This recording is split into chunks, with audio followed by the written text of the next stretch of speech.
Hello dear subscribers, today I will tell you how you can fix your error when you try to open some application on your Windows 10 and you can't do it. So any of applications doesn't opening to you. So you just need to open Task Manager. So for doing this you just need to click on Ctrl Alt and delete in one time.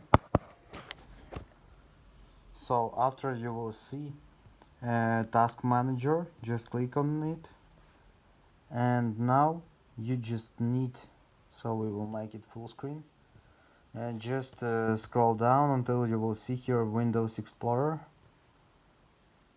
So just find here Windows Explorer,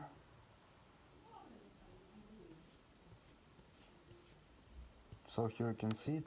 So just press on this task and just choose here on the right side Restore. So just click on Restore and just wait some time until it will successfully restore this task, and now just try again to open some apps. So I hope it will help you and you won't see any errors again. So thanks for watching, have a nice day, subscribe to my channel, click like, and goodbye.